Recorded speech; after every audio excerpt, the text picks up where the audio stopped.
Ladies and gentlemen, welcome back to the God of Knicks podcast. I'm your host, Apollo Reed. I'm here with the cousin Rick the Ruler, What up? and also here with my boy Joe from TFE. How y'all doing, fellas? All Good, right. good, good, good. Hopefully, Can't y'all doing. complain. I mean, tonight we can't. T- Tonight we Yeah. can't. I mean, I can, but I won't. Listen, if we can go down that road, if you really want to, but we can start off on a positive note. So the Knicks won a game that they were supposed to. They were supposed to. Yeah. I shall add. Um, against the Sacramento Kings, who of course didn't have their best player available, but nevertheless, it's a win. So let's look at these numbers here. Um, RJ Barrett didn't really play well tonight. Mm-mm. He couldn't hit anything, especially in that first half. He could not hit anything. Think he was too open. Yeah, he was too open. I mean, I'm gonna be honest. I missed the first half. I came in and I knocked right out as soon as I got out of work, and then I woke up at like 8 o'clock, like 8:30, I think it was, and I was just I think it was like halftime. But from then on, it was a wonderful sight. It was nice to wake up from a nap and to get some good Knicks victory. I mean, these guys didn't really close within 12, 13 points. You know what I mean? The entire second half. But RJ, like you said, he was a little bit too open. 4 for 14 from the field, 1 for 8 from three, 2 for 2 from the free throw line. So he 100% from the free throw line. It's For a an change. improvement for a change. Hold on, let me make sure I can see exactly what these numbers are telling you. Okay, there we go. There we go. So yes, 4 rebounds, 1 assist. I almost said 4 rebounds, 4 assists. Four rebounds, 1 assist, 4 turnovers. Rough night, but he still was a plus 12. He only had 11 points. Um, his second half was a lot better. He looked a little bit more like himself. He still couldn't hit a jump shot, and he was getting to the basket a little bit. But what you guys see from RJ tonight? Right? Rick, I mean, my bad. not much. Right. Not much. It's one of those games. I missed a good portion of the first half as well. Dinner with the family, and then had to get them ready for bed. But How dare you? gotta take care of the little ones. But from what I saw, it just looked like he wasn't there mentally. Like he looked like he was playing the game, but he just didn't have his all in it. He wasn't there. Yeah. So, but I think he's gonna bring it when it comes to Memphis Mm-hmm. because why wouldn't he? Yeah. Of course. Got to show up against the guy who went right over you. I mean, yeah, he probably took a little bit of time off. Like, let me just chill out tonight because I got a lot I gotta say on Wednesday. They didn't need him tonight, so Yeah, and they didn't need him. That's true. They didn't need him. How about you, Joe? What you see from RJ? I mean, I don't think he didn't make shots, but I don't think he played bad. Yeah. True. I mean, Yeah, like he didn't do anything to kill us. no. You know what I Yeah. mean? He No, just not tonight. he just couldn't throw it in the ocean. Bro. Nah. It happens He sometimes, couldn't man. throw it in the ocean. No. Like he had some wide open looks in the first half, man. Mhm. And then he had a couple where he had at least one where I think it was Mo Harkless closed out on him pretty nice in the corner. Okay. Yeah. But he had open looks. He missed them. It's no big deal. On to the next one. Yeah. He'll rebound. I think I have no issue with his game tonight. He just couldn't shoot the ball straight tonight. Yeah, he couldn't hit a shot. I think that's really what it was. Usually RJ, I think the time off, the extended time off had a little bit to do with it too. We had a few like an extra day off than you usually would have in between games. And RJ's a rhythm guy. Like if he's not in rhythm, he's not going to shoot well. That's just what he's shown us so far. But yeah, I mean, we didn't need him much tonight. Unfortunately, he didn't hit a lot of shots, but that's fine. Like this is like his worst game in January. You know what I mean? And it's like, what's today, the 31st? Mm-hmm. It's about to be the 1st of February. So I mean, He didn't end the month off amazing, but they won a game. You know what I mean? And a lot of other guys stepped up. And he only played 27 minutes too. I'm sure if he played his normal 37, 38-minute game, he probably would have been around his norm, 20 something points. especially in the fourth quarter. Especially in the fourth, right? So Julius Randle, we can talk about Julius tonight because Julius actually looked like he was in control and his brain was there. Like, he looked more focused than he did for 95% of the games that we've seen him this year. I have my thoughts about that, but continue. And we're gonna hear him. We'll get into it, I'm sure. And I don't mind. I got time tonight. I had me a nap, so Yeah, you know what exactly. I'm saying. Sorry, cuz you know what I mean. But yeah, so Julius had 17 points, 1 steal, 4 assists, 9 rebounds. He was 1 for 3 from the 3-point line, 2 for 2 from his free throws, which is good. Also took 14 shots like RJ, but he made three more than RJ did. He was 7 for 14. Talk to me, Rick. What you see from Julius tonight? I In think the second half. he was doing what he was he was doing what he's supposed to do, being physical, getting that ball down low and just dominating. Like nobody can really hold him. He's too strong. He's too big for a lot of these players. So against the Kings, which player is gonna match up against him? Like Yeah. so, Rashawn Holmes. I mean, Oh, we're gonna talk yeah. about that too. But yeah, so I mean, he did what he was supposed to do. I mean, it would have been better if he hit more of his shots, 50% from the field. But it happens.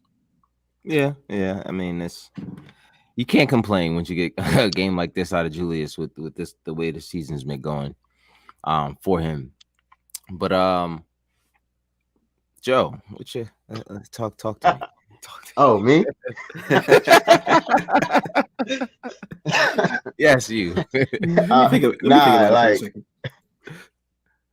I don't know, bro. Like, I feel like when things are going well, he's assertive and he's paying attention and he's locked in. Gives you a little effort. Right. Like when things aren't going great, when things get hard, we know his act already. Right. I felt like tonight was kind of an easy night. I think that the Knicks seen early on that the Kings didn't have the horses to run with them. Mm-hmm. So I felt like Julius was comfortable and he was able to put together a decent effort. I don't think he talked to the refs once tonight because he didn't have a reason to. Wow.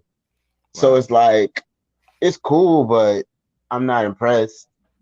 You know what I mean? Right. Like, yeah. Because you've heard what I've said about him already, how he's kind of front runnerish. Mm-hmm. So tonight was a night where he could kind of be a front runner against a bad team, and that's what he did. So I have nothing really to say about Julius tonight. Good for him.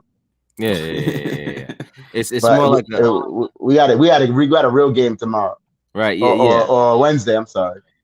But it's more like go ahead. No, I was gonna say sometimes you need these, even though you're supposed to win it. Sometimes it's good to see your team come together and win a game because that could be a momentum shift. That could be a teamwork shift where they can translate that to play better against better teams like we have coming up. Mm-hmm. I hope so because it's about to get real hard. Yeah, we need to. I mean, I think there's like Julius play, like you say, he plays well when he looks well when the team is playing well. You know what I'm saying? Well, he doesn't always look well. It depends. But pardon me, but it's like you said, I don't know what to say about Julius tonight. He looked like he was focused, like you said, he didn't talk to the refs. But there's just still something there. Like, you know what I mean? Like he was like forcing the focus. Like it wasn't like he was all in with the teammates and high five and then like, yeah, let's do this together kind of thing. It was just like, yeah, all right. I'm not gonna get out of control. I'm gonna play my game, stay in my lane. He hit some good shots. He actually took some shots that he took last year, which is he hasn't done much this year. And he actually, you seen you guys missed like the first half, but like Evan Fournier, I don't know. Y'all know, like he went lit up. nuts Oh, in the yeah. first quarter. He lit up. Scored 16 of his 18 in the first quarter. Yeah. And Julius was definitely like intentionally trying to get him the ball. Yeah. Always So, Well, I mean, but you know that Fournier was also vocal about a lot of the ball movement that wasn't happening. oh yeah, in the minute, so Fournier be going into those press conferences talking. He be talking his yeah. shit. Yeah, he don't care. fire. But That but I don't think he means fire. anything. Nah, he just I don't think keeping it's it a malice buck, or anything yo. like that. I think he's just being honest, and he's just like, you guys see it, so I'm not gonna hide it and act like everything's all good. So Yeah. I like that about him. I don't know. You kind of got to think like how much of that fire and like that we're seeing like in press conferences that like does he have in like practice and like in film sessions and shit like that. You know what I mean? Like, it's kind of like I'm sure, I guarantee you, with you remember the press conference in the beginning where he was talking about that like he could probably kick your ass because he played, he was like taught how to think. What was it? He had karate Judo. lessons, I think judo or something yeah, like judo that. and shit like that.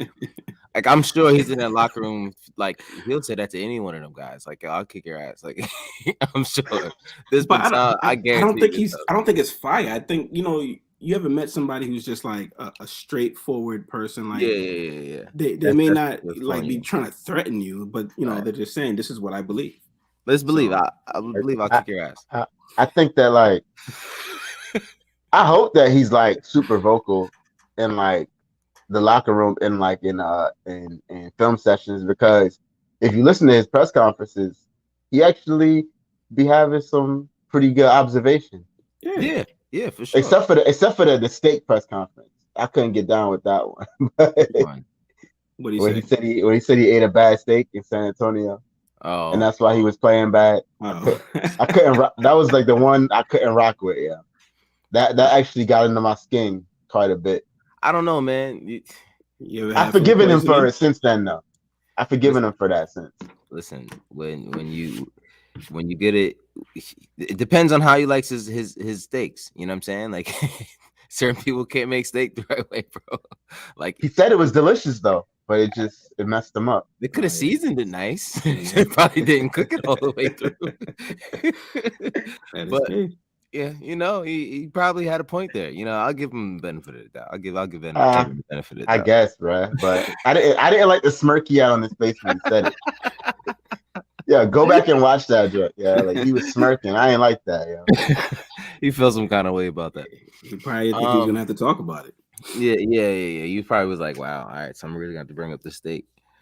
I mean, he brought it up though. Like, nobody asked him about it. Nobody knew about it. Like, that makes it even worse. He offered it up. They said, what's going on out there? Like, you seem, like your game is a little off. And he's like, yeah, I had a bad steak in San Antonio. Great. Thanks, Evan. You played like shit, so. And Knicks fans were not pleased that was the excuse. We blame the state. So Mitchell Robinson, he only played 21. The starters didn't play a lot of minutes tonight, which is a good thing. Yeah. Versus a team like this, they shouldn't be playing a lot of minutes. I didn't want to see any one of our starters in 30 minutes, in the 30-minute range, and Julius just beat it. He just beat it. Mitchell Robinson, he was 3 for 3 from the field, 13 rebounds, 9 points.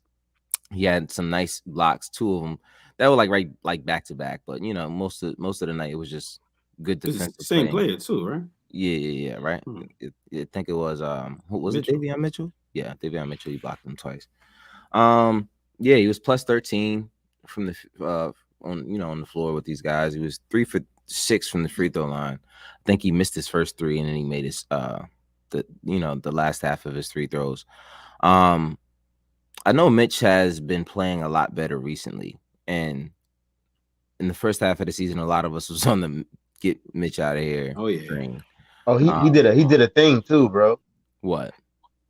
I'll tell y'all about it.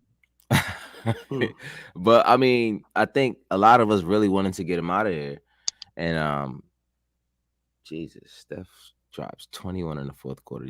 Listen, it's about time he had a good game. Anyway, yeah, Mitch, he's been showing us a lot.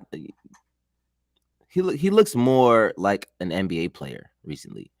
And that's something that we've been trying to get out of him for a long time. He's looked like a kid for a long time, and a lot of the his decision making hasn't been great. But he looks more assertive. He looks more to score when he gets the ball, and it might not be a post move, but he's gonna go up with it. You know what I mean? But I like this version of Mitchell Robinson a little bit more. And looking around the league, there's not many guys out there that are really good at that position. So I think we really got to play our cards right when it comes to his extension or release or letting him see the market. I don't know if we want him to do that. You know what I'm saying? I think a really good team will pick him up and pay him probably around what he deserves, and they can probably afford that. And we don't want that to happen. But that's just how I feel about Mitchell Robinson. Rick, how you feel? I agree with you. Like I think he realized that he hasn't been doing what we needed him to do, and he's really stepped it up. Like he was like single digits every single game.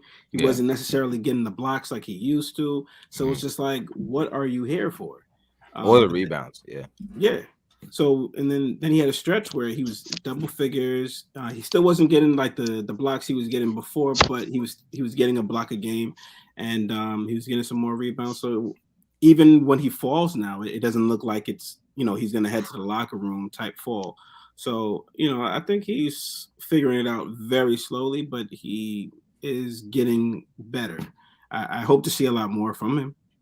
He scared me last week with that ankle, by the way. Oh yeah. He had kind of a crazy fall today where like he fell and like the dude sat on his head. It was Yeah, how does Mitch end up in these situations, bro? Because he has no control over his body. The biggest guy on the court. How is it that you end up in these situations more than anybody else on the team? He was battling though. Like he didn't just fall. Like he was down there battling. See, but when Mitch battles, he doesn't battle with balance. That's how he ends up in these situations.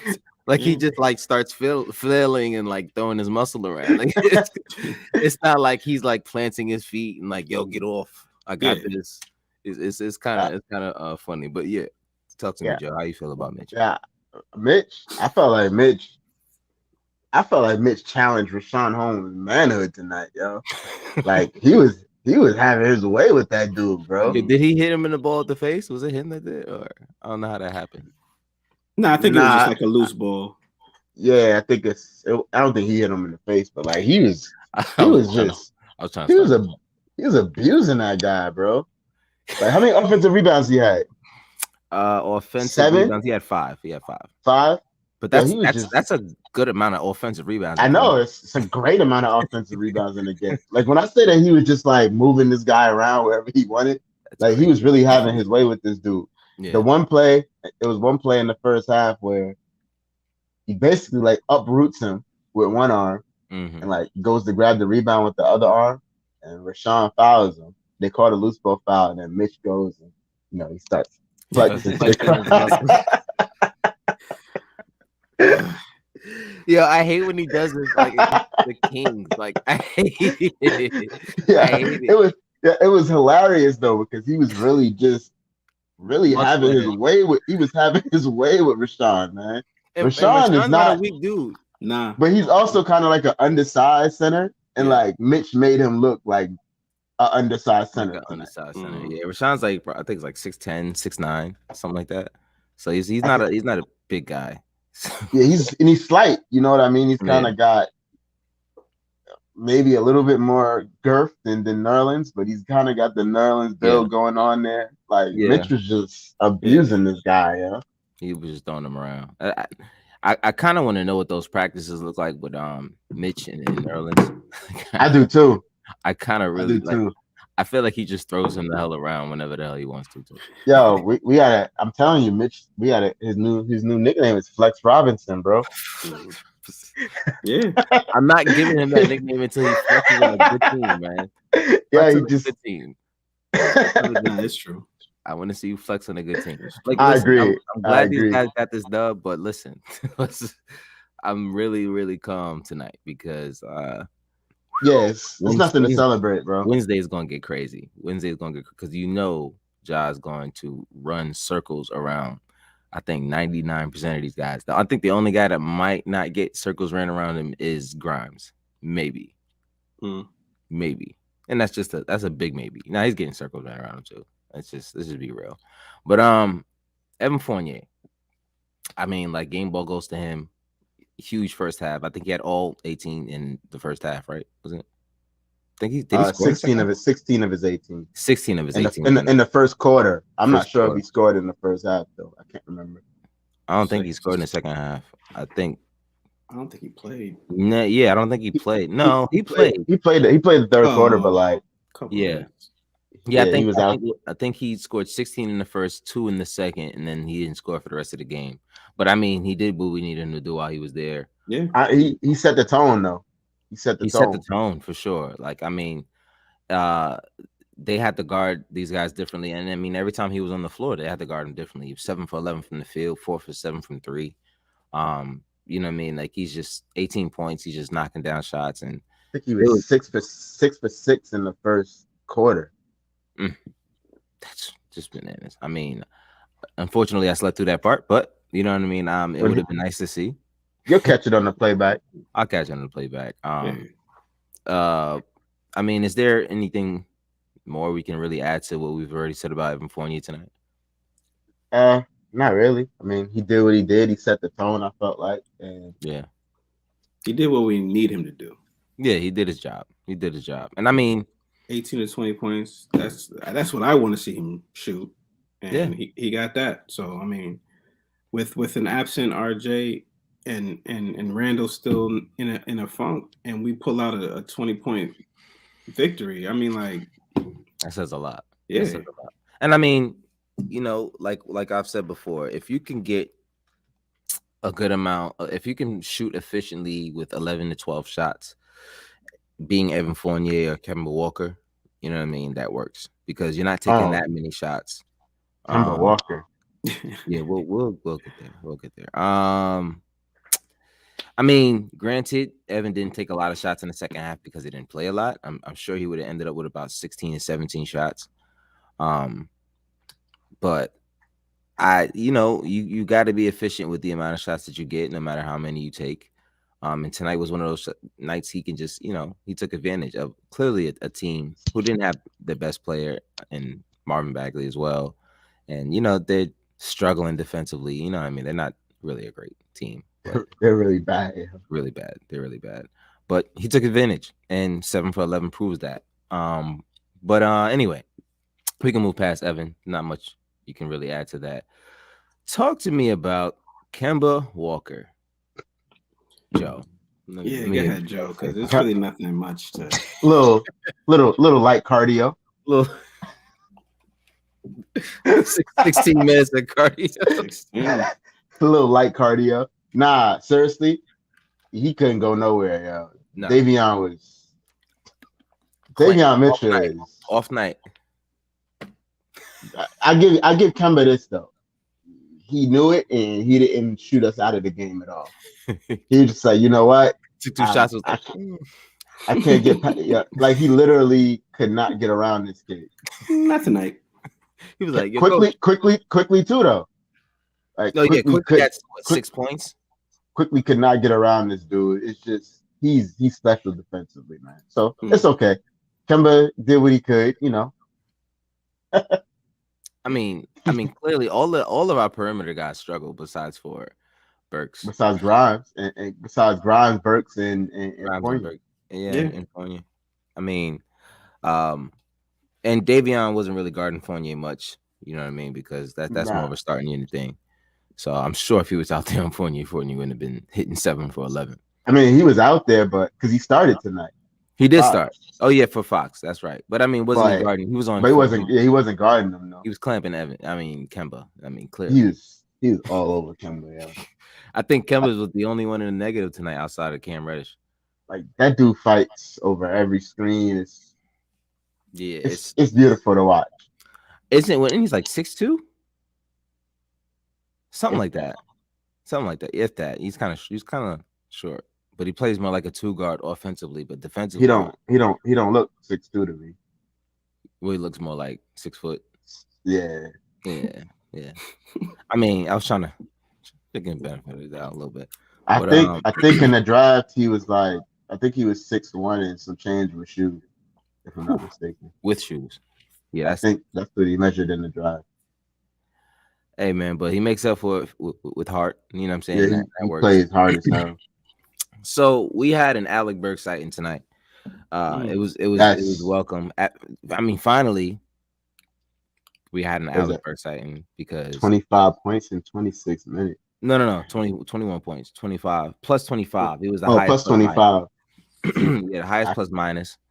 I need a magnifying glass. Yo, sometimes it catches me off guard too. I'd be like, yo, he had -2 points. But he had 21 points, 4 assists, 5 rebounds. He was 4 for 6 from 3. A lot of those threes, it was just like crazy. I was like, oh god, nice. Like Dre said, -0. Negative. Yeah, that's a classic episode. I should have just named it -0. Yeah, Dre is some classic moments. Yeah, remember he fell asleep, bro. What? Yo, you don't remember that, Ricky? No. Was I on the show? Yes, you was on the show. Rick probably fell asleep too. Rick was the one that was waking him up. We probably having the same dream. I don't know. This was before y'all was on camera though. Oh, okay. Oh no, I fell asleep on 2 shows. Oh yeah, I mean on the podcast. No, but he was actually snoring though. Oh man. Nah, bro. I'm gonna be honest with you. The sidebar to the people watching. This is some dark days. Bro. Yeah, the camera saved the show. Actually, the camera saved the show, y'all. Let's just keep it real. The camera saved the show because we had to step it the hell up. Yeah, you know it's crazy, yo. My boy listened to that one. Mm-hmm. He texted me like, "Yo, the old boy fall asleep." Like, I gotta understand. We wake up early in the morning. We work full time. Yeah, man. Take care of the kids. Come on, watch the game. Stay up. What time is it? 11 o'clock. Yo, we meet the next day as the show's ending. So it's tough. I used to do the show on the podcast. I used to do it in my bed. Yeah.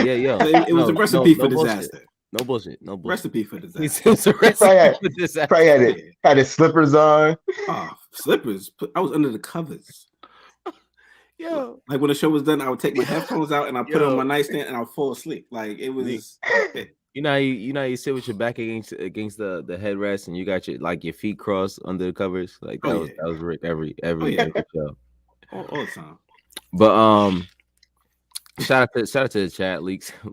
Yeah, we got way off track. Yeah, we got way off track. But I mean, we could do that tonight because they won and there's not much to talk. It really isn't much to talk about. Like Grimes was great. Obi did some things. Yeah, let's just get this out the way. Let's just get this stuff out the way. Because we took our time with these guys. Nerlens came in there with a great 21 minutes with 2 points and 5 rebounds, 5 assists, 2 steals, 1 block. 5 assists? Yes, 5. You heard that right. Nerlens is really good. Nerlens is really good with poking the ball out of the offensive. All the hell he could do is poke. You know what? That even if he doesn't get like a full steal, it runs the clock. It makes them force play. Like it's a really good. He disrupts. He's disruptive. Yeah. Mm-hmm. Yeah. So that's stuff. You can't. I forgot to mention this. Remember I said Mitch did a thing. Yeah. Talk to me. So he caught the ball like around the foul line, kind of like in between the circles. Mm-hmm. And he like looked up like, oh snap, and he like drove to the basket and had the George Gervin finger roll. Oh, that's like the second time this season he showed us something that he's never shown us before. Yeah, he drove to the. I was just like, and I think everybody on the bench stood up was just like, and did you see? I think it was the second. I think it might have been the third quarter when he had my man posted up down low, and Julius threw it to him. he got fouled on the entry pass, but like he just turned and like banged it. Oh yeah, no, it was Harrison Barnes. It was Harrison Barnes. Yeah, I was like, yeah, Mitch, go ahead. I wanted that to count. I wanted that to count, yo, because that he needed that. He definitely needed that. Hey, that's what I'm saying. I think he needed that, and Knicks fans needed to see it. Yeah, he needed that. IP Wave says, "Y'all smiling, so I guess we won."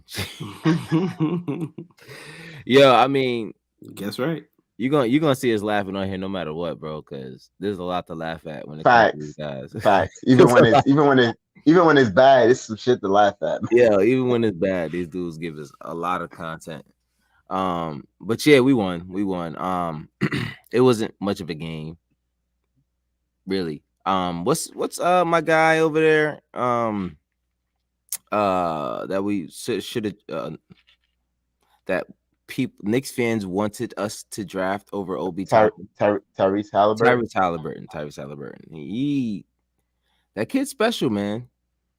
He is. He didn't do much tonight. He had 21, but 21. It wasn't an impactful 21. I mean, he had 21, 8 assists off two turnovers, 2 for 5 from the 3. He was okay. He's good. He's good. He's a good player, bro. He's a good player. He's a good player. He led them in scoring tonight. It's okay. It's okay for Knicks fans to say it. He's good. He's good. I mean, we don't want to say he's good because he's not supposed to be good because we didn't draft him. But whatever.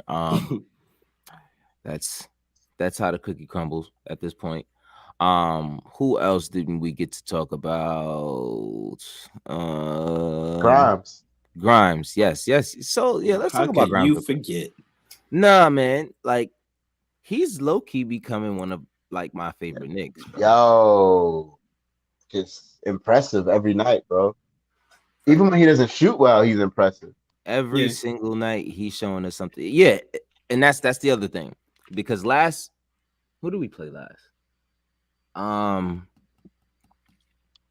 Whoever the hell it was.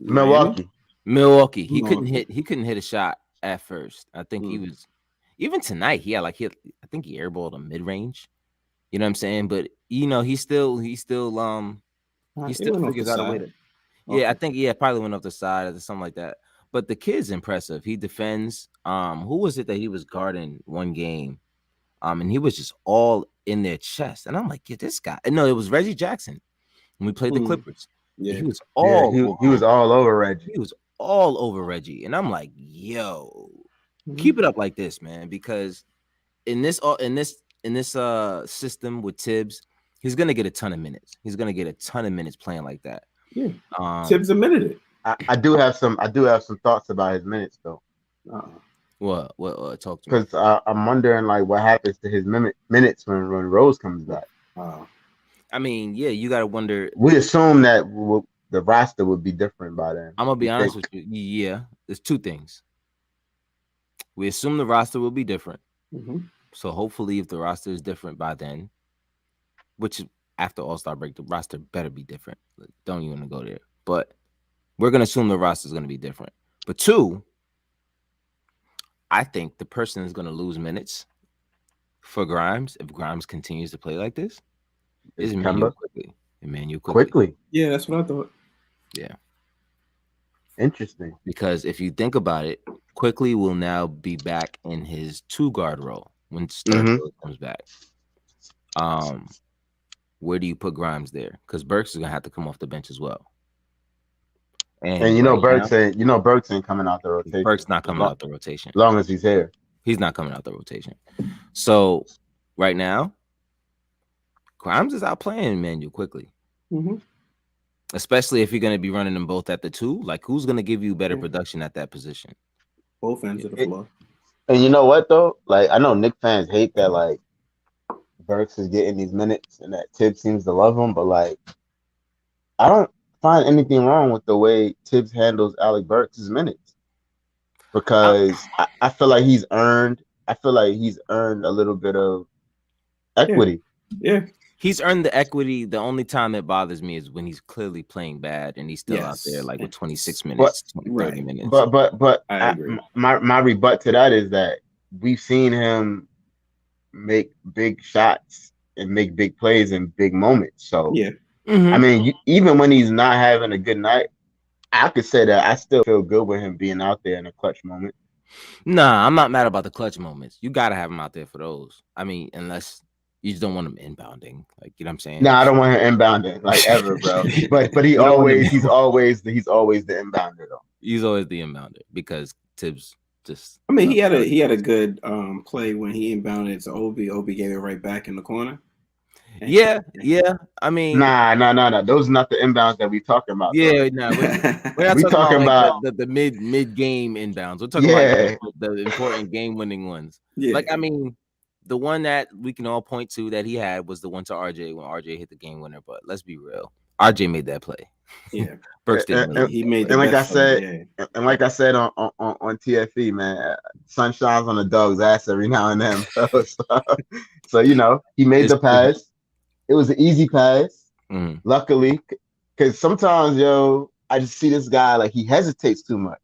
Like a guy be open, and like that'll be your opening, but he won't throw it at that moment, and then he gets himself in trouble. Yeah, he almost missed Obi on a wide open play, but the defense wasn't that great, so he still followed through, and Obi was able to. Talking about the alley. It wasn't an alley, but it was like a fast break that kind of broke down, but then they still had numbers, so he was able to make something of it. But you seen the loud Obi was pointing to the heavens for like 10 seconds before the ball came. Yeah. I swear the only people that can really get it to him is either Derrick Rose or Emmanuel Quickly. Or Quickly.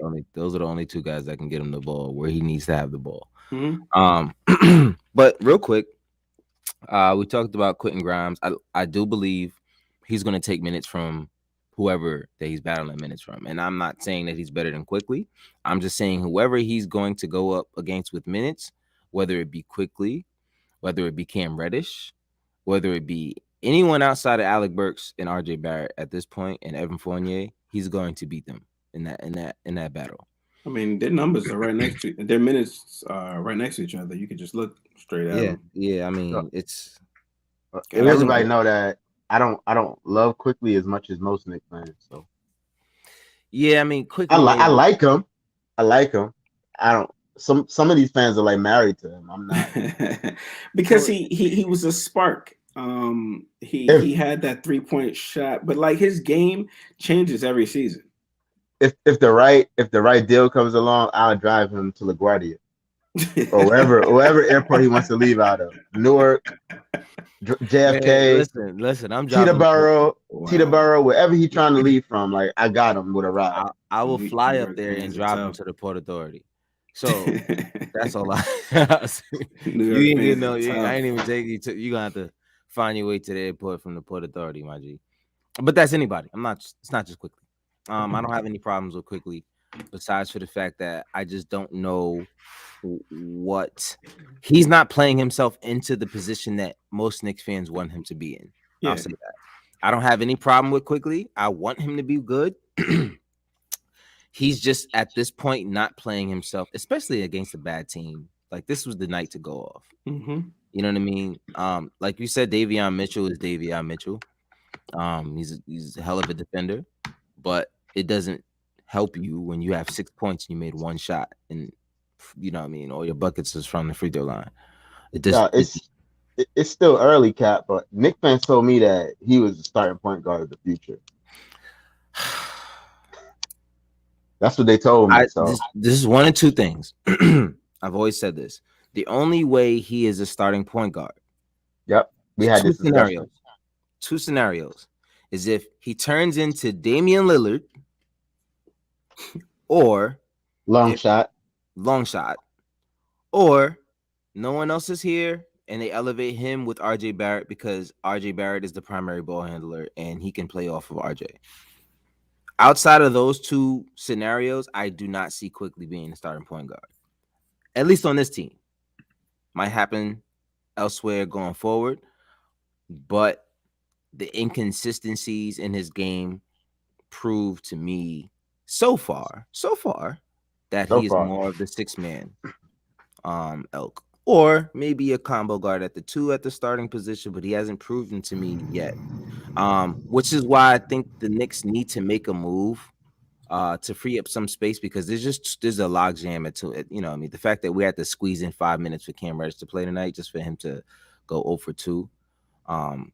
Like it's just there needs to be a change. Like something has to happen. Kemba Walker can't stay here, unfortunately, and it's not a thing against Kemba. I think Kemba can help a good team off the bench. I think that's what he should be doing. Right now, we're putting a responsibility on him that's just way too high. He shouldn't be playing against starting point guards. I just don't think he should be doing this right now in this point in his career. OG Harry told me Quickly was a starter though for the future. Harry, listen, we've had this conversation plenty of times. Well, he's not here to make his case though. Yeah, he's not here to make his case. So I disagree with him. I'll dismantle it. I'll dismantle it. Listen. What we're not gonna do here is talk about Harry because you already know Harry feels like when he comes on the show, we mute him. So we're not gonna do this shit. Harry also told me that Fizdale was gonna be our Popovich. Wow. Yo, stop it. This is not fair. He's not here. It's not fair. It's not fair. Listen, man. Harry's a very passionate guy. Yeah. He's very, very passionate guy, passionate Knicks fan. And sometimes and that's what happens. A lot of these, the same Knicks fans that are telling me that Quickly would be the starting point guard are the same ones that are telling me that they want RJ Barrett traded. So it's kind of odd. You know what I'm saying? Like I don't know what you see that these guys have shown you that gives you this. I mean, like, listen, I'm just going off of what these guys have shown me. Quickly hasn't shown me he's a starting point guard yet. He just hasn't done it. I think he can start at certain times, you know what I mean, depending on the situation. He's a good feeling as a starter, but he's not a full-time starter just yet. I think he could start if he was in a Tyrese Halliburton situation where he wasn't the primary guy all the time. Like he would share, because you see it. Matter of fact, you see it when he comes off the bench with Rose. Yeah. When he's sharing the duties, he's so much better. Mm-hmm. Yeah, because he's not always like off the ball when Rose is on the court. Yeah, you know what I mean. It's kind of like whoever gets the whoever gets the rebound, whoever they throw it to, that's the guy who initiates the offense. Right, and this is the thing. Like, I don't think he's a bad point guard. I just think the problem is he's a scorer. Stop trying to take him away from what he is. And but I think it's just there are some things that he does though that like your starting point guard can't do a lot, and he does like picking up the dribble, like dribbling and going absolutely nowhere. Yeah, for like 15 seconds, and then like then throwing a grenade to somebody who's got to force up a shot. It's just those are the possessions where I'm like, this guy, and it usually happens against really good teams and really good defense. Mm-hmm. Yeah, that's my biggest gripe with him. Like, he takes too long to make a decision. It's like he won't move unless it's the perfect play. And then when he realizes the perfect play isn't coming, the shot clock is already too low to make a good possession. So that's my biggest gripe with him. But he does make really good plays at times. He when he's on fire, he can shoot it from anywhere on the court. Honestly, he is still trying to figure out his floater. I'm not sure what he still needs to do. What happened, yo? I don't know. I really don't know. But I mean, you want to talk about the NBA is hard. You want to talk about falling off? Like, he couldn't miss that shot when he first got in the league. Yeah, they were calling it his signature shot. And now it's a struggle now. I think there's a lot that's been going on because he's trying to change his game. And like I said, you're taking him away from, at least at first, when a player comes into the league, you have set goals for them. That does not mean take them away from who they are as a player. And I think that's kind of what we're seeing with Quickly. We're starting to pigeonhole him into being a point guard. Because why? Because we need a point guard. That's not what you do. You can kill a player's potential by doing that. I don't think he was meant to be a point. There's a world where Quickly was probably supposed to be a backup point guard. And a great backup point guard, but with the responsibility we're trying to put on him because we want him to be a starter because we just don't have our starting point guard, he's playing himself out of that, and at the same time he's losing who he is. You know what I'm saying? So you know what it is too, for me at least. Mhm. It's hard for me to envision a dude, and I know he's young, yeah, but a dude who struggles to shoot 40% from the field yeah, as my future starter. he Like can't finish at the basket. I feel like good players, even like if you look at the John Morants of the world, if you look at Jalen Brunson, right? For example, like Yeah, those guys still find a way to be like efficient. Jalen shoots 49% for his career. You know what I mean? And he's a 6'1" guard. That's mm-hmm. absurd for a guy that size. So Would I you, just feel yo, like and you don't want to pay him, right?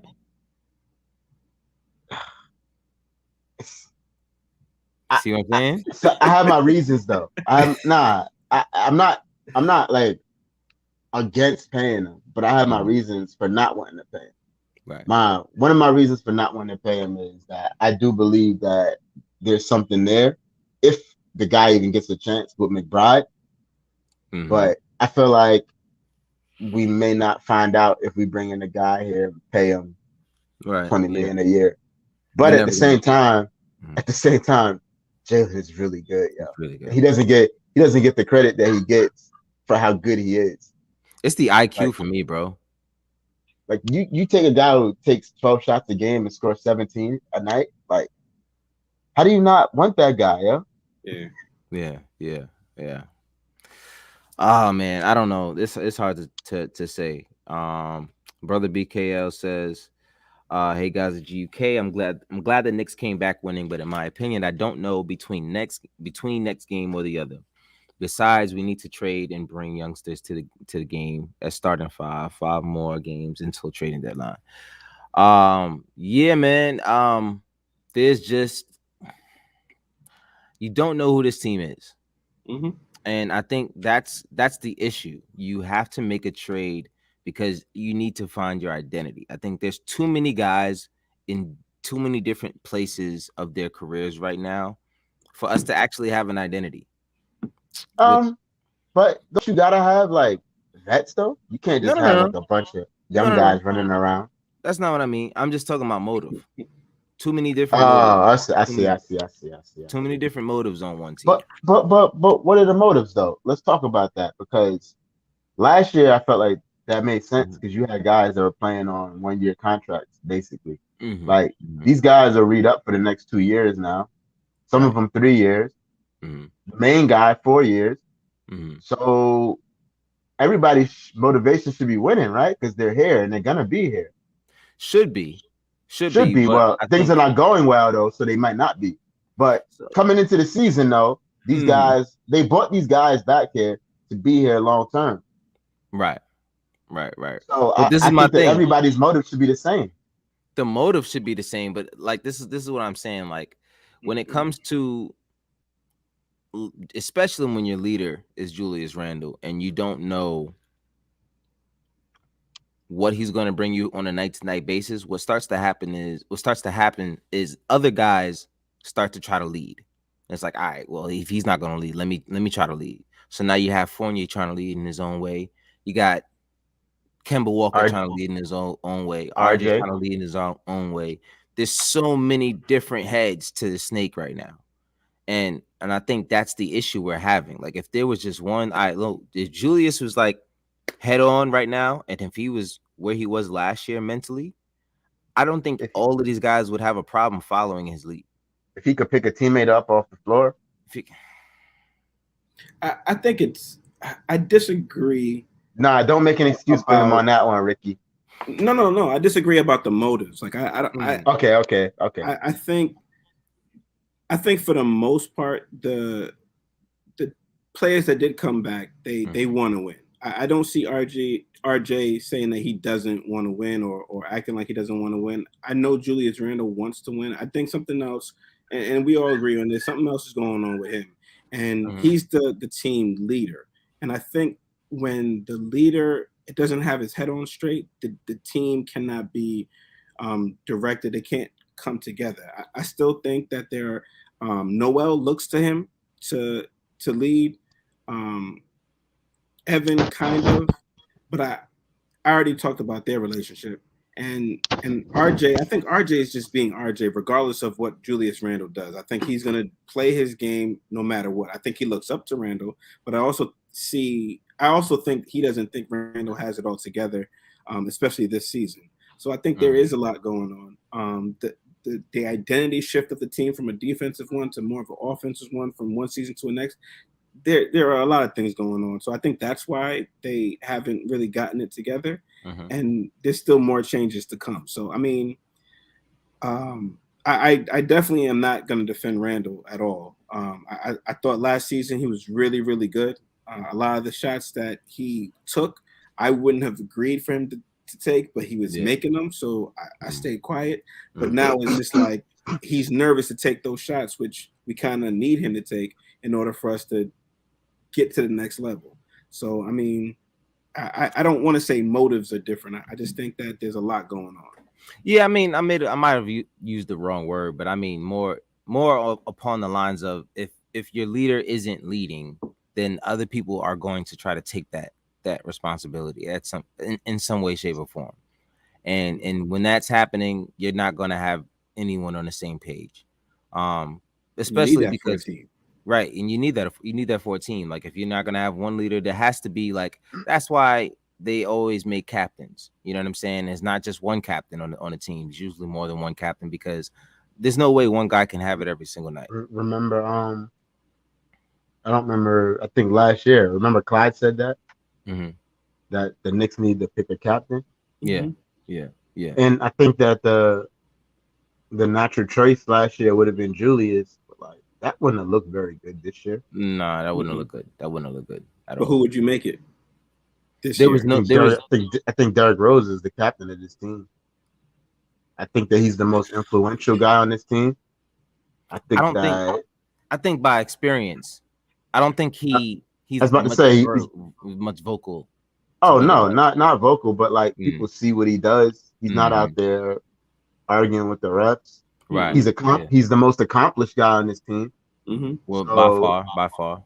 So yeah, I think that, and even though he's not super vocal, you listen to his press conferences, he's very insightful. And I'm pretty sure he's passing that insight on to the guys. Yeah. So that's why I say, to me, he's the captain of this team.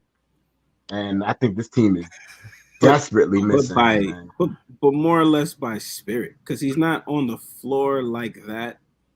When you're in a tough spot versing a team. My bad, y'all. My bad. See, you must have seen a comment or something. Nah, I didn't see a comment. I just want to introduce Andre Jalil. You know what I'm saying? Like, come on, man. I got a home. I said, yo, they probably still on. And I'm watching him backstage, and he knows I can see him, so he's doing funny. We here. Yeah, I can't hear nothing you said after I come in for a few seconds. That always happens. I don't know what's going on, man? How you feeling? It's been a minute since I see your face. Take that hat off, because we gone. We not here. We not here no more. We here. We came and left. Yeah. What I miss?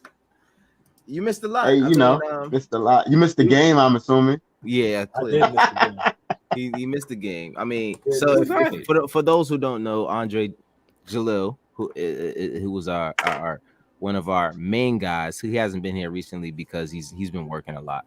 They gave me the night shift now that the Coronas is over. He's got the night shift, so it's been a while. Unless it's a weekend, we really don't see him on much. But welcome, Sight, tonight. You know what I mean? We gotta win. We throw some stats for you. You just see with me. I heard Burks had the high score. Yeah, Burks had the high score tonight. He had 21 points. You got Burks with 21. You got Nerlens with 2. See, they was talking about trading. They was talking about trading Burks, Kemba, and Evan. And then Burks is like, "Oh, y'all want to trade me?" See, but this is the thing that bothered me. I knew that was gonna happen. I said, guarantee you, closer to the deadline, Burks is gonna get it together, That's Julius good though. Julius is going to get to. Yeah, I mean that's what we want. That's what we do actually want him to do. You know what I'm saying? We want him to have a good game. I mean, Obi look good tonight. albeit versus the That's Kings. Obi look good tonight. Just scroll down a little bit, Cat. I don't see. I need 30. I need 30 from Alec tomorrow. Yeah. Wow. Yeah, right. Get out of here. You're kidding me. Oh, Wednesday. I was about to say tomorrow. He's just scroll up so I can see what the stats are at the top. Yo, our plus minus look good. Like, what were we looking that good, or the Kings just were that horrible tonight? What was going on? It was both. It was both. A little bit of both. Yeah, we had moments in the fourth quarter where we were doing our best impression of the Harlem Globetrotters, where we just could not hold on to the ball. We was all over the place, but the Kings had no the Kings had no De'Aaron Fox either, Dre. Yeah, no De'Aaron. Well, but they had the young kid. Am I the only one? When I seen the starting lineup, when they seen De'Aaron Fox out, they looked to see if Julius Randle was there in the lineup. Am I the only one? Yeah, I'm like, yo, they about to trade him right now? Like, are you kidding me? Yeah, he wasn't in the start lineup. No, Julius was. He was.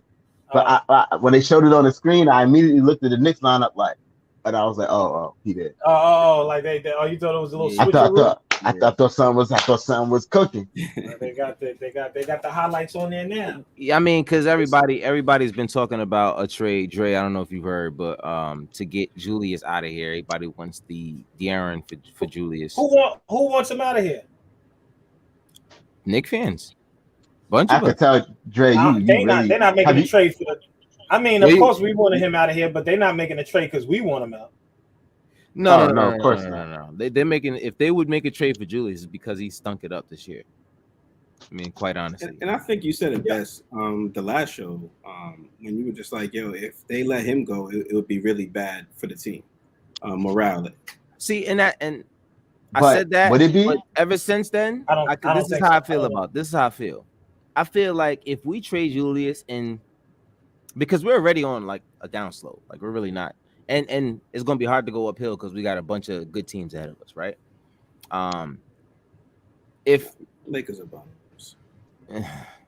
But anyway, we'll get there. But they still got LeBron. They still got LeBron on that team, yeah. But he's gonna miss the next 6 games, so he's not gonna be there. So you know what I mean? Is he? Yeah.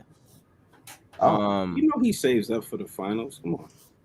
I mean, if they make it this year. I love every game the Lakers lose. I'm happy. Yeah. I was watching. It was really bad. Yeah, like I was saying, if you trade Julius at this point, what happens is you won't be a better team. Well, it depends on who we get for him. There's no way we're trading Julius and we're going to get what Julius got us last year. It's not happening.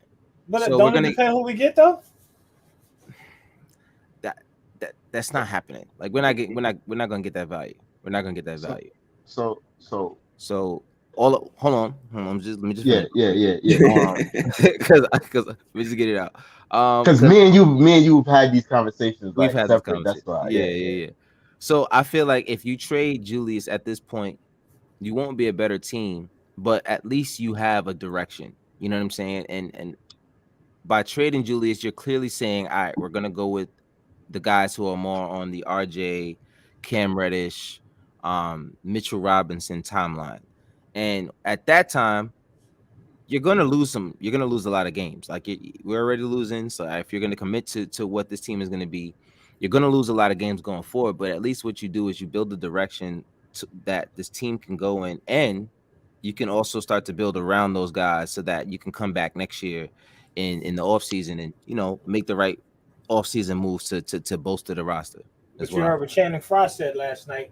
Nah, what he said? He said, the Knicks don't have a direction because they gave them the choice. They were like, are they going fishing, or are they going to the playoffs, or are they going for the play-in? Mm-hmm. And he was like, before they could finish asking the question, when they said the Knicks, he was like, hey, going fishing. He was like, they don't have any identification. They don't have an identification as a team. Mm. And like last year it was defense. He was like, this year they're not playing good defense. See? Whatever the case. But I was saying this year I feel like Julius Randle, it seems to me that he hurts the team just as much as he helps. It seems like he'll do really good one game where you be like, all right, we got to get. Then it's just like it seems like they start scoring and then they plug him into the system and then things goes haywire. Like it's like all right. So when is he? Now, if you're the coach, you figure you're gonna get the consistent player, but it just seems like, Right. Yeah. all right, he messed this one up. He stunk it up this time. I don't know, but it's not anybody really there that's consistent enough to, I guess, rely on. Yeah. But Right. Cat, Mhm. it goes back to a lot of it. Like we gotta talk about the things that we've been hearing, right? Like that it's maybe Julius is not as beloved in the locker room as we thought. Yeah. I mean, I don't want to Like, start throwing rumors away, but that's the stuff. I don't, but like, yeah, but Yeah. I mean, is it that out of the realm of possibility? Like this dude is not helping guys up off the ground. Yeah. Like, is he too good? Is he too good for that? Like, you know what I mean? Yeah. Like, it's so weird to see a guy look down at his teammate and just walk away. You seen Like, that? Nah. What was it? Who was it? Obi? it was Obi, and he did it to Mitch too. And it's just strange to see. So, is it out of the realm of possibility that maybe they don't really fuck with him like we hope they do? Right. So, Yeah. would it be terrible if he got shipped out of town? Do they really love him that much that it would like break their hearts if he got traded? I can only go off for the things that I see on the court and things you see when he's sitting on the sideline, and none of it really looks like he just don't seem as tied in with the team as he did last year.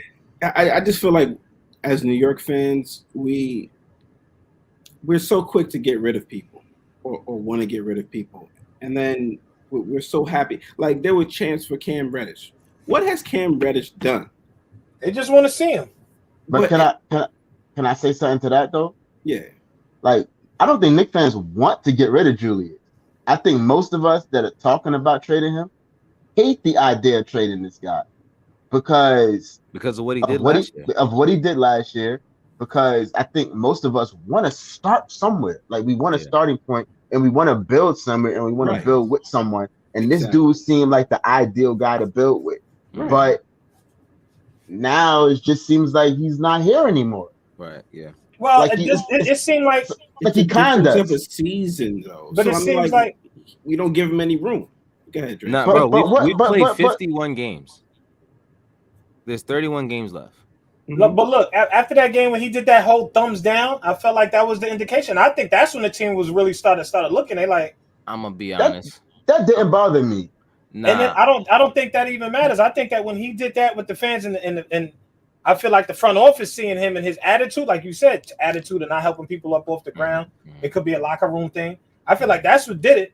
But I've always felt like Julius helped us as much as he hurt us. So it wasn't like, I like him sometimes, he's cool. But like you say, what you thought about the game, I feel like Julius was Julius. I always say. We got Julius is how Julius is. It ain't like he's super to me, but that's who we got.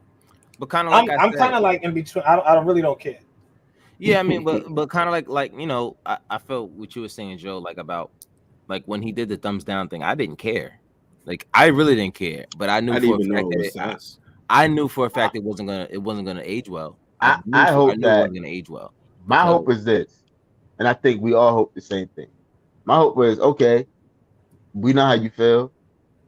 If that's what it takes for you to ball, so be it, yeah. But he hasn't gone out. Yeah, that game. Yeah, but he hasn't gone out there and played with that same That's what energy. I'm saying, but he don't feel like that no more. That's why I feel like the team is like, yo, we lost him. Yo, listen, but that's what I'm saying. Like, it's odd to me because, like I said, to me it didn't bother me when you threw the thumbs down. Like, what the fuck if y'all talking about? Like saying to the fans, all right, cool. And like I said. And I literally tweeted when he did it. I said, "Listen, stay right there. If that's what it takes for you to be Julius and for us to win and for you to play like that, stay right there. I don't care if I say curse us out every game, bro. I do not care. But we should start booing him again. Right, but this is what I'm saying. Right, you know what I'm saying? But this is my thing. You ain't gonna act like that towards us, and then you stink it up. You gonna stink it up. You gonna slip up. Like, nah, we gonna hold you to the standard every game now. Don't thumbs down when you playing well, because you ain't always gonna play that well. But what that goes back to what I said about him being front runnerish. Right. Like he was playing well that game. Mm-hmm. He's playing well that game, so it was easy for him to do that. But exactly. When this dude is not playing well, he's quiet as a church mouse. The only one he's talking to is the ref. The other thing though, they had that incident where Carmelo Anthony went to the crowd and said something to the guy because the guy said he had him thrown out. Like fans are fans. Like that's like nothing new. Yeah. You know what I mean? Yeah. We saw there was another game. We was like, yo, he's wilding. Julius Randle. It just seems like he can't bear it. It's just like New York is a big stage. Right. Yeah. New York is a huge stage. It's gonna weigh on anyone, especially if you're not performing. And I don't think any of us ever thought Julius is guy. We always said he's like a number 2 or maybe a 3. Yeah. We never said he's a number 1 guy, and I think for more than one reason. You know what I mean? I think emotionally, he may not be fit for the New York Lights and the weight on his shoulders. And for you to go like that to the fan, that's still whack. It's an understatement. And I'm not saying, yo, we should trade him because he did that. But that's whack. But the fans be bugging. See, but that's the thing though. My bad. Hold that part real quick, because the thumbs down thing was only a thing because of what was it, a Mets player or a Yankees player that did that? Javi Baez. Yeah, Javi Baez for the Mets. He did it because the fans had booed him. They thumbs down him, so he thumbs down the fans, and it became a whole big thing. So then when Julius did that, first of all, no one gave him a thumbs down. So for him to do that clearly was like a repeat situation of that. Of what Javi did, yeah. Of what Javi did. So it was kind of like first of all, that's an open wound. Like, don't do that. You're bugging. This is New York. You don't play with New Yorkers like that. Yeah, you know what I'm saying? Like, and it's a different type of fan base. It's a basketball fan. It's a different kind of fan. Right. It wasn't even the baseball fans. Like, right. And you got to realize though, a lot of New Yorkers, they support all the Knicks teams. So there was a lot of those fans in the building that you're doing this to. And they're like, oh, this is PTSD. What is that about? Like, you know what I'm saying? So and that's why I said I didn't mind it, but it was not going to age well because the fans are not going to let you live it down because now they're going to be in your ass every game. And if you don't perform, I don't want to hear shit when we start booing you. Like, you're not playing up to what your standard. Even tonight, you played a great game. You had 17 points. Who, Julius? Yeah. You know what I mean? And I mean, it's like that wasn't a great game. I mean, he took him out. I mean, he didn't play the entire fourth quarter, but at the same time, you know what I mean? Like, I don't want to see you only have good games against like the worst of the worst teams in the NBA. Fact. Yeah, you know what I'm saying? Like when I saw the score, I was like, oh, it's the Kings. Nah. Come on. Yeah, it's like I said, yo, when things are going great, and from the very beginning of this game, things were going great, right? Knicks got out to a lead, never relinquished the lead. Pretty much were up by double figures the entire game. So there was really no pressure on him. He wasn't talking to the refs. Like, it was a stress-free game for him. Like, what happens in the Memphis game though? When we'll see. When Ja is going off. You know what I mean? Where's that game, by the way? Wednesday. Where? Oh no, I think it's in New York. I think I heard Mike Breen say that, and then they go on the road after that. I think. Hold on. No, hold on. I could be wrong. Let me. I thought I heard Breen say that though. I hope they're not playing in New York. Oh no, it is the Garden. Yeah, I thought I heard Breen say that. Yeah, this is because John Morant's gonna go crazy. Are you kidding me? It's the Garden. He's a guard. He's gonna go crazy on Wednesday. How old is John Morant? He's the same age as RJ. RJ 20, yeah, 21, 22. 21. I think he's 20. Same age as 22. RJ, Cam, Zion. Like, same class, right? Yeah. So I need Julius to have that same energy against a team that's gonna come in here and try to punch us in the mouth. Because you want who to have that type of energy? Don't Julius. But like, listen, it's not just Ja. Like Desmond Bane, like Desmond Bane's having a hell of a year, bro. Have a squad, bro. Like, it's not just one guy. Jaren Jackson. You saw that coming though? Jackson. You saw Steven Adams. No, last year? Yeah. You saw this coming? I saw this coming. Yeah, definitely. Because of the way they played at the end of the year last year. Yeah, you definitely seen it coming. Mm-hmm. They got good and remember the way they played in the bubble the year before. So this was you've seen this coming. There's no doubt about it. This is definitely this storm been brewing for 3 years now. That kid's got a bright future. He's got a bright future. I mean, he's like the Derrick Rose of this generation right now. To be honest with you. Yo, I gotta ask one more thing, and I gotta dip. Yeah, we about to get out of here now. Yeah, we out. What do what do you think of Dobbs' take about if you put De'Aaron Fox in a winning situation?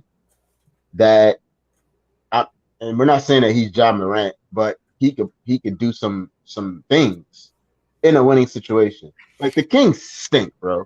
Yeah. It's hard to and the guy still goes out and scores 22 points and shoots 47% from the field. He's still good. Right. But I think if you put him in a situation where the team is really good, I think that you could see De'Aaron Fox thrive. I agree with Dobbs on that 100%. And all of the stuff about his defense, that's all nonsense, bro. That kid could play defense if he wants to. I'll say this. In order to, like what Ja Morant's doing, you have to be otherworldly to do as a point guard. Well, yeah, Ja's crazy. Yeah, like you got. I'm not saying that De'Aaron is Ja, but I think De'Aaron could do something. He's not, but he's definitely someone that if you put the right team around him, without a doubt, like he's gonna give you fits. I think he's more of the like a step above what Drew Holiday can give you, but in that kind of mold, you know what I'm saying? But I just think that he's so quick with the ball in his hands, like from coast to coast. Just a lot of the things that he can do, just with his speed. You know what I'm saying? Mm-hmm. I don't know how good of a shooter he'll ever be. I'm sure he's not a 40% 3-point shooter. I don't think anyone should look for him. I don't think he's a 25% 3-point shooter either, though. Like he's shooting this year. Yeah, he's never been this bad. 32, and I'm fine with 32, 33. Yeah, as a point guard, like I'm fine with that because at least you're showing me you're taking them and you're consistently making them at that clip. Because at 32, and he lives in the paint. And he lives in the paint. Yeah, so for you to be shooting that well from three, it doesn't bother me because isn't that around what Derrick Rose shoots from three, and he's been shooting pretty well from three. Well, Derrick is taking his 3-point shooting to that old man level. You know what I'm talking about too. The old man level where you knock him down like where no one ever expects you to knock him down. Like he's at that point. Yeah, right? He took his 3-point shot to the old man level. Yeah. Before we get out of here, brother BKL says, I know the Kings stink, but the Kings need perfect place to help the Knicks for trade. Besides, I think he's trying to say the Kings are the perfect team to help Knicks. With the trade, like a perfect trade partner. Is that what y'all was saying earlier when you saw to see if Julius was starting today? Yeah, because there was a rumor, not a rumor. The Knicks fans want to trade Julius for De'Aaron Fox. I mean there was some smoke there. Not between them. There was just some teams were interested in De'Aaron and teams were interested in Julius. I don't ever think there was a Knicks Kings were talking about Julius and De'Aaron. I wouldn't put it past the fact that the Knicks made that phone call. No. I never said that the phone call never happened. I'm just saying that the report never came out. Oh, okay. That was pretty much under wrap. But I guarantee you that the conversation has been had. That trade makes sense to y'all though. I mean, I think if you look at if you look at how their team is constructed right now, they don't really need 3-point guards. And they have 3-point guards.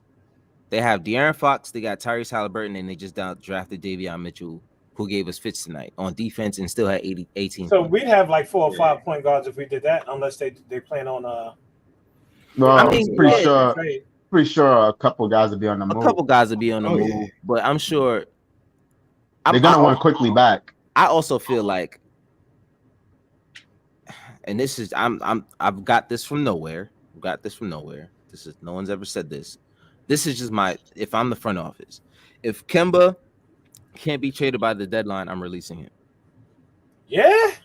Yes. Just so he can go play on another team and be productive. Not like I don't want him on the team, get rid of him, he's trash, but more like, yo, listen. Addition by subtraction. I really don't think the Knicks want to waive him though. Only because that's what I would do. It's a multi-year deal. Like usually guys on multi-year deals don't get waived. True. If he had a year left.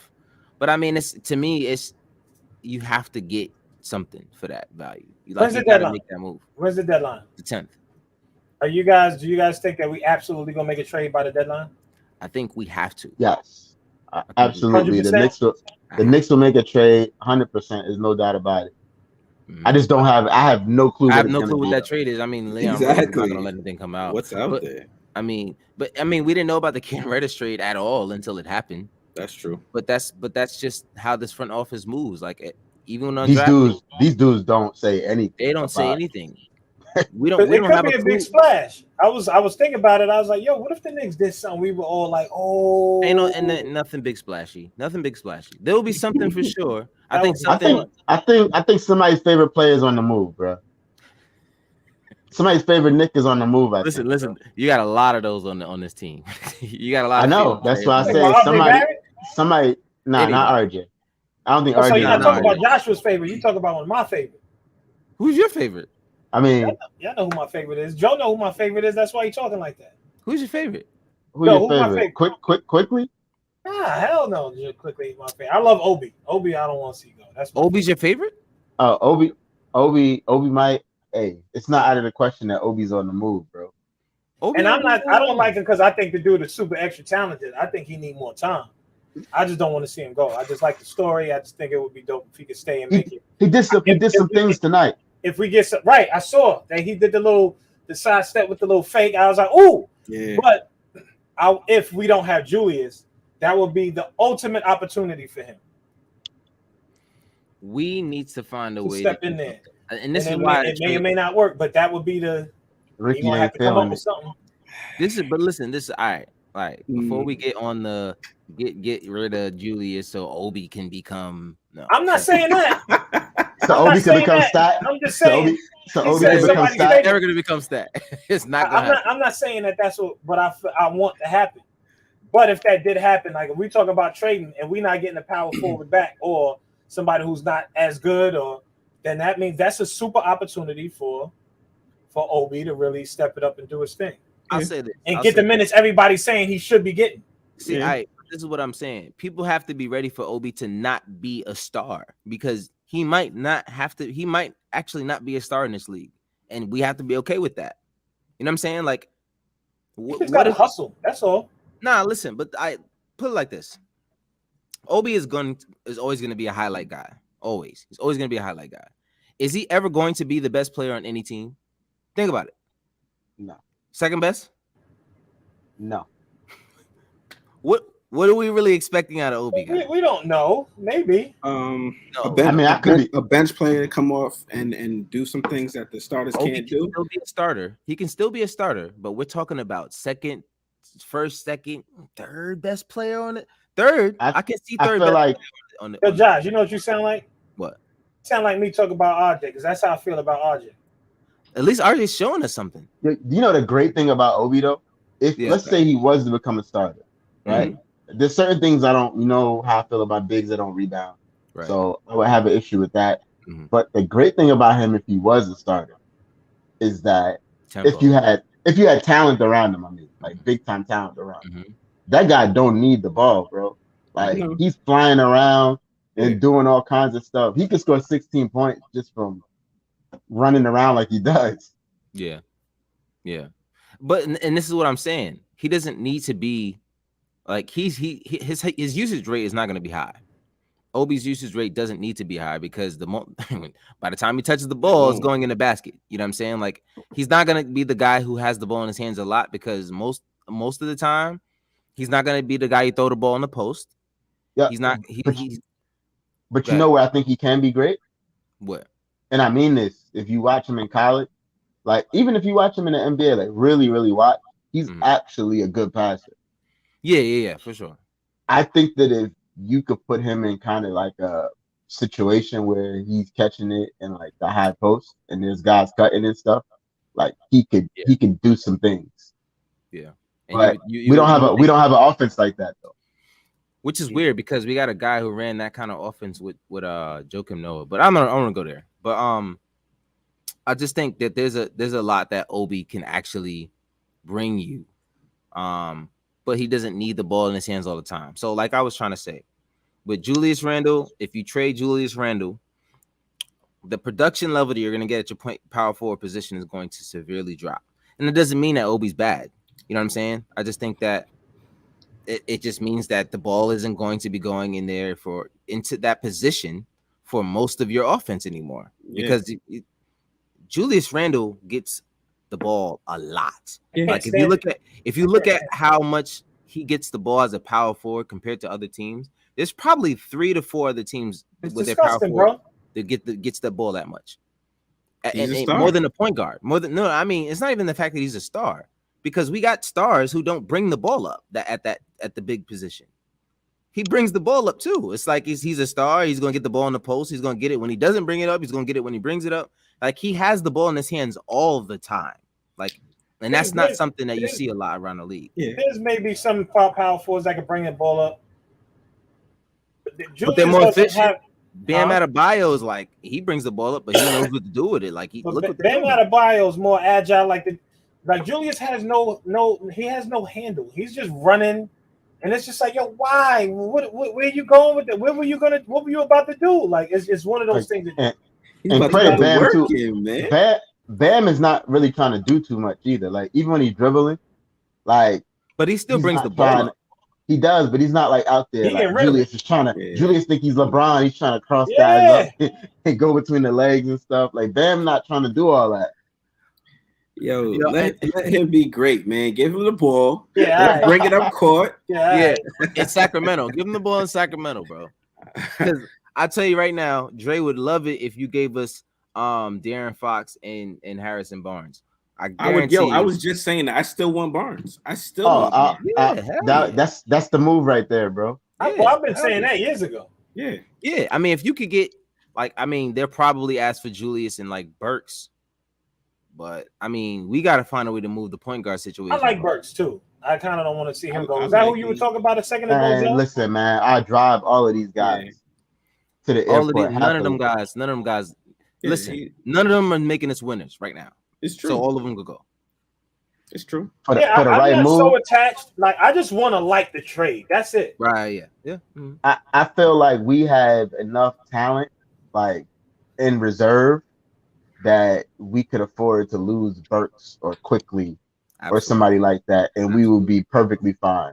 Like, or Kemba. Deuce McBride is more than ready to play, in my opinion. Yeah. Cam Reddish, we already know he's ready to play. He's an NBA player that's been proven. Mm-hmm. Like, so we could get rid of some guys and be perfectly all right.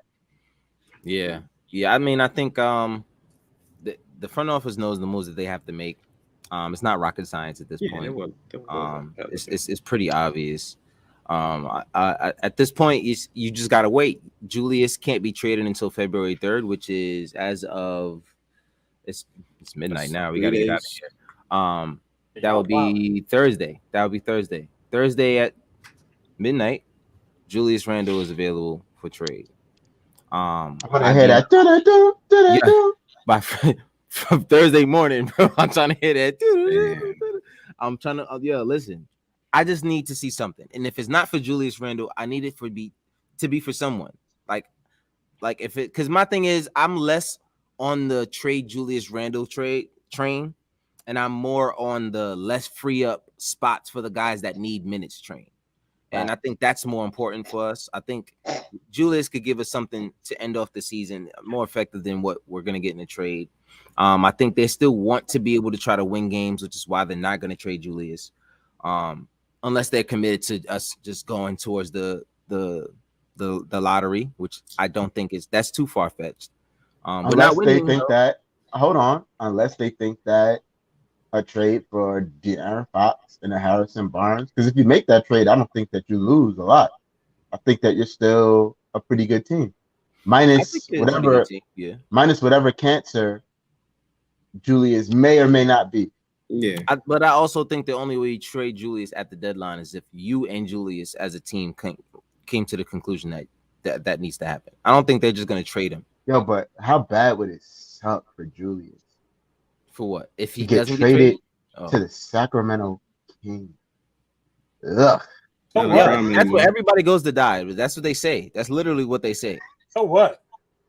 They literally say, like, do better then. Like, I don't know what he thinks is going to happen. I don't know if he thinks just because he made the All-Star team that he's untradeable, but he's got to get it together. He hasn't been doing his thing. Yeah. And he gonna learn today because he in New York. It's the same thing. And it doesn't seem like he can handle it, but whatever. We'll see. I know his contract is a little bit untradeable as well because of how much he just got. Exactly. But that's why I'm like, I don't know if he's going to be traded because there's just too many things that need to happen. I do think there is something to the coach as well with Julius. He doesn't challenge him. He doesn't hold them to the same standards as everybody else.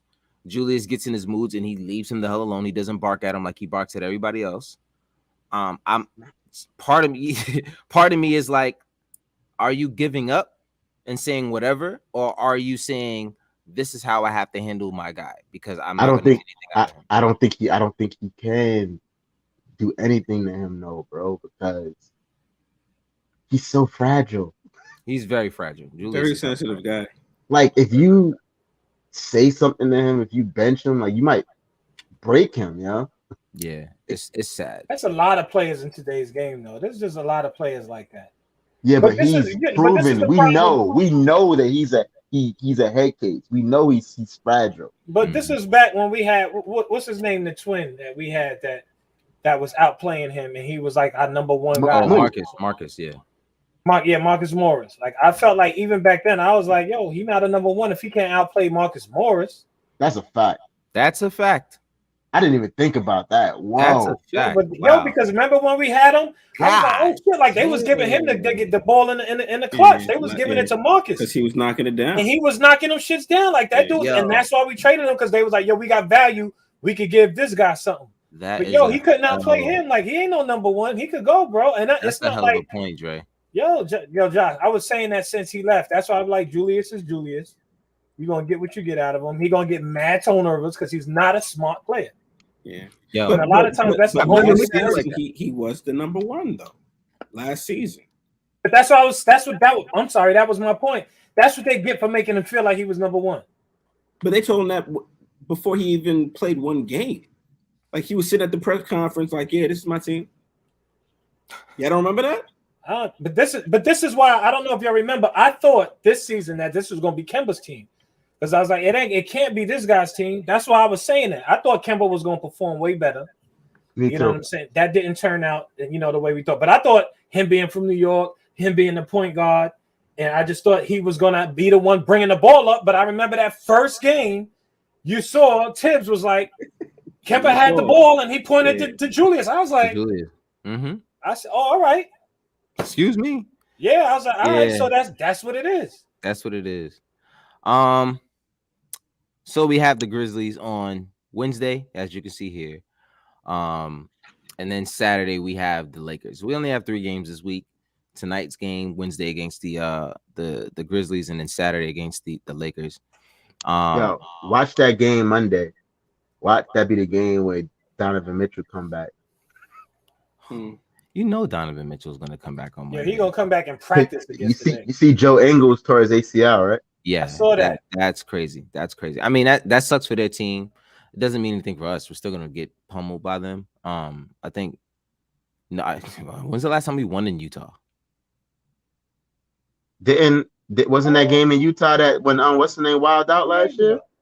Austin Rivers. Austin Rivers. Yes. That's the only reason why. That's the only reason why they won that game.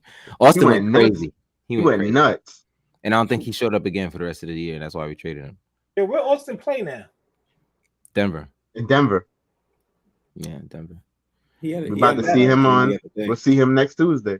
Yeah. Whew, it's gonna be more fun. He gonna be dropping from all over the place. Watch, you come back. You already know that.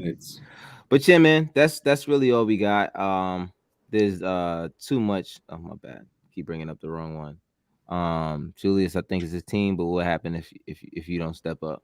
I don't know, man. Like it's just my man Julius is on. He's on a roll. So we really just got to see what we're gonna do with him. I don't know if he lasts past if he's not traded by the deadline. I don't know if he lasts past the off season. That's just my personal opinion. I don't know if that's something you could really commit to long term without trying to trade him. So I think if he's not traded by the deadline, he'll forever be on the trade block. That's just my personal opinion. But that's really all we got. You guys got any last pieces to say? That's it. I just want to tell Knicks fans, let Julius be great. Just let him be great. You should get a hat, a red hat, a red hat. Let Julius be great again. Let Julius be great for the first time. First time ever. Make Julius great again. I don't know. We got to make those hats. Bring back Pandemic Jew. Pandemic Jew. To get rid of the fans. All right, let's not. It's a get rid of the fans. Let's not do too much to him, man. Let's not beat up. Let's not beat up Julius, man. Just get back to your original self, Jew. We support you when you're playing well, but if you're going to play like the way you're playing and have an attitude, we're going to be on your ass. It's that simple. We're not going to let up. He just got to perform. Like, I don't care if he dealt or not. He just got to perform, just bro. Perform, bro. That's it. He's trying to, but he can't perform over the Bulls, man. Stop it. Let him be great again. Yo, Rick. All right. Any misses? We should get t-shirts with thumb down, just like that, right in the middle. Any misses his BFF Reggie Bullock. Oh. He misses his BFF Reggie Bullock. He misses free throws. He's missing a lot. Listen, man, we'll be here on that. His BFF now is Evan Fournier, because that's the only person that seemed like he passed it to. Yeah, but then he wanna like body slam him at halftime. Nah, I don't think they're BFFs, bro. I think they really be battling it out in practice, and they're the only ones that challenge each other. So they're the only ones that pass it to each other in games. I don't think they get along well. That's just my personal opinion. I think he trusts him on the court, though. Evan Fournier looked funny to y'all when he played. Like it's like he came to the Knicks, and now I see how he played. He played like his knees don't work right. I was about to say he played like he got bad knees. I was just about to say he plays like he has bad knees. It looks weird. It looks so weird. I'm looking at him play like I feel like I've never saw him move before. He can't stop on a dime. You notice that? Like he'll. I said that the first game. I was like, yo, he got. All the way over there. It's funny whenever he tries to stop.